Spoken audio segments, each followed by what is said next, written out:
I'm about to try and do something that has never been done before on F1 25, setting a sub 1 minute lap time around Monaco. In F1 24, I managed to complete this challenge by just over 0.6 of a second. However, for F1 25, the cars have been made almost 2 seconds slower per lap, as you can see by this comparison of the time trial world records around this track. So, is this challenge actually possible? Well, I'm voice recording this intro before I have even driven a lap yet, so I guess there is only one way to find out. So, for my first lap, as you can probably imagine, it was a complete disaster. I mean, I'll just let this absolute shambles of a lap play out in the background because I'm absolutely rubbish around this track at the best of times, so as expected, I was all over the place throughout the entirety of this crazy lap. Luckily for me, there were some good bits, such as nailing to back, but after missing the apex at the final corner by about 17 miles, I came across the finish line 12.25 seconds away from the sub 1 minute lap time. However, on my very next lap, I started brilliantly because going through turn 1, I took it really smoothly, which eventually gained me an entire second. And as we now come into Massenet, where I spun on the previous lap, this time I managed to keep the car facing forwards, which brought me to just over 3.5 seconds in the green. Now, I probably would have finished this lap with this much progress, but after quite literally being at this steering angle entering the hairpin, I couldn't exactly take it how I wanted to. This ended up costing me a full second, which fortunately I did end up maintaining to the finish line, and I was now within 10 seconds of the overall goal. However, of course, I was aiming to make up for this mistake on my very next improvement. See, I was half a tenth down coming into the hairpin, but after taking it like it should be done when damage is off, I managed to gain 1.5 seconds. This was absolutely huge, and I wasn't even done on this lap just yet, as somehow, even with this absolutely diabolical end of the lap going through Rascasse and the final two corners, I still managed to gain another second. Honestly, I've got no idea how I managed to do that going through there, but I was now just over 7 seconds away from the sub 1 minute lap time with a lot of time to find. Okay, so we're going to go through my next improvement pretty quickly because, to be honest, it's just me making continuous progress in every single corner in the first sector. This was gaining me a lot of time, but to be honest, it was kind of boring, and as you can see, this managed to bring me up to 1.2 seconds in the green before entering the tunnel. I managed to maintain this until the end of the lap, and for the first time in this challenge, I was under 6 seconds away from the overall goal, but I didn't know that I was about to make an absolutely massive improvement. So, I've just finished voice recording and editing the part of the video that you've just watched, and I've noticed 3 areas on that lap where I can improve. I needed to start smashing off the barriers into turn 1, which as you can see has now gained me another 0.2 of a second. I needed to stop wall riding going through Massenet and just slam into the barriers, hope that I get lucky and bounce off onto the track with good traction and get a good exit. And this gained me another 0.6 of a second. Next up was Mirabeau, and I did not know that I could smash into the exit barrier to brake later and much less, which gained me another 0.2 of a second. And ultimately, this brought me to a full second in the green, which I would maintain until to back.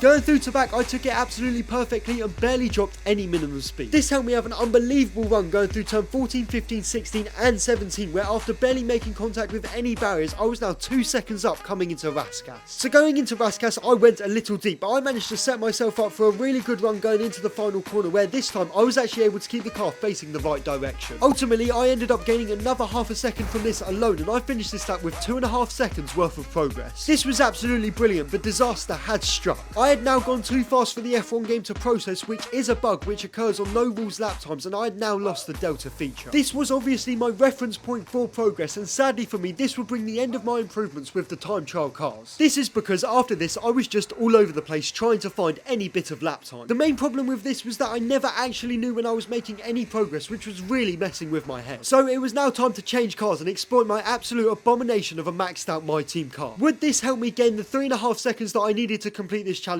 Honestly, I do not know, because last year helped me go from 1.5 seconds away to completing this challenge by 0.6. This means that last year's My Team car gave me 2.1 seconds, so I needed to find at least 1.4 seconds from last year's game to this to complete the challenge. So, for my first lap in Q1 with this car, I set a lap time that was 6.5 tenths away from my time trial personal best. But I was and still am on the medium tyres coming into this final sector 2 tenths up. This means that I need to find at least another 4.5 tenths to make some permanent progress, and initially going through to back and turn 14 and 15, I was losing a lot of time. However, after this, throughout the rest of the lap, I was able to make up for some mistakes that I made on the previous lap, and by the finish line, this has brought me to over 1.8 seconds in the green. I ended up setting a lap time that was 2.2 seconds away from the sub 1 minute lap time, and this was absolutely brilliant as it was now time to get onto the soft tyres. And through turn 1 on my final lap of Q1, I absolutely nailed it. On the exit, I managed to keep it super clean by maintaining very high minimum speed, and by the top of the hill, I was 1.5 tenths up. After this, going through Massenet, it was more of the same. I once again got lucky, and on the exit of Casino, I managed to get fantastic traction, and I was up to 3.6 tenths in the green. And I won't waste your time, I managed to maintain this until the very end of the lap, and I completed Q1 only 1.75 seconds away from the overall goal, and I still had 2 qualifying sessions left to go. So for Q2, I decided that I would only do 1 fresh set of soft tyre runs as I wanted to save 2 sets for Q3, and I had just set a banker lap that was 6 tenths away from my current personal best lap time. And after a brilliant exit out of Portier, I was going to be 8 tenths up after the tunnel and the chicane coming into Tabac. Through Tabac and turn 14 and turn 15, nothing really changed. However, going through the swimming pool section, we're going to slow down this footage as I had an absolutely unbelievable run. As you can see, I did not make contact with any of the barriers, and that was beautiful. I was now 1.1 seconds up, and then going through Rascasse and the final corner, I honestly did not think that I had taken them that well. However, I still managed to gain another 6 tenths of a second, and I crossed the finish line for the first time in this challenge under a second away from the overall goal. This was absolutely brilliant, and I think we can all agree there is definitely time in the final 2 corners. Along with this, I also knew that at the end of Q3, the grip ramps up by a couple of tenths throughout the entirety of the lap. Could I complete the challenge on that alone and basically gain a full second in 1 lap? Honestly, I had absolutely no idea. Pause. Right, you lot, I am aware that I'm going to sound like an absolute beg here, but please do subscribe. I cannot begin to explain how long these videos take to make. Trust me, 500 laps is no easy feat, and I'm getting so close to my goal of 25,000 subscribers. Thank you so much, and back to the video. So, for Q3, in my first run, I set a lap time that was just over 1.2 seconds away from my goal, so that is how much I need to gain on this lap to complete the challenge. Going through turn 1, this did not exactly go to plan as I was slightly down to the delta coming into Massenet, and then going through Casino, although I did gain a little bit of time, I definitely could have taken that better. I now knew that to complete this challenge, I was going to need an unbelievable 2 sectors, and to be fair, up to and leaving Portier to enter the tunnel, I was gaining time quite literally everywhere. I was going to be entering the tunnel 6 tenths in the green, so to complete this challenge, I need to double this gain in the final part of the lap. However, I did not know that I was about to have, well, a pretty average final sector. I mean, if I didn't eventually get a really good exit leaving Rascasse where I gained 2.5 tenths after only being 3 tenths up,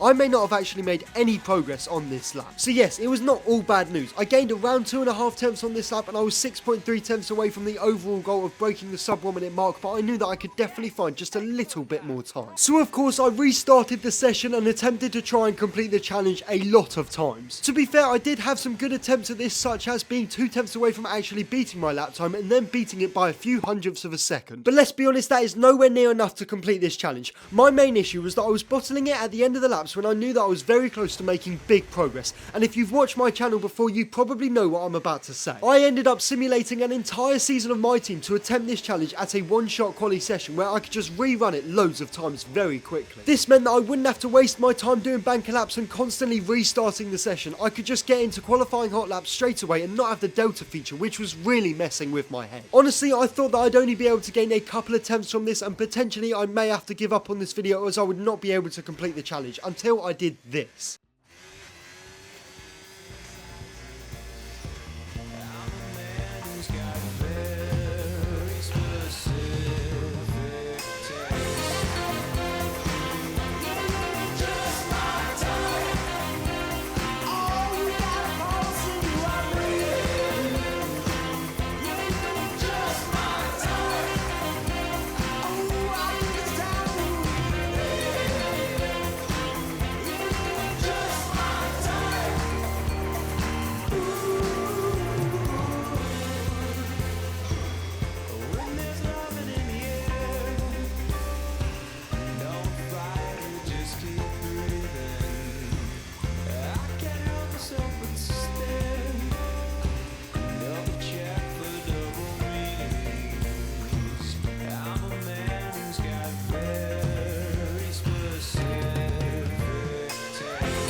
I had done it, and by a long way. This lap broke the sub 1 minute mark by 82 thousandths of a second, and I was absolutely delighted with this. I definitely didn't have to use a flashback after the first corner. Go and see if you can spot it. Anyway, thank you all so much for watching. Please remember to subscribe, and I will see you all next week.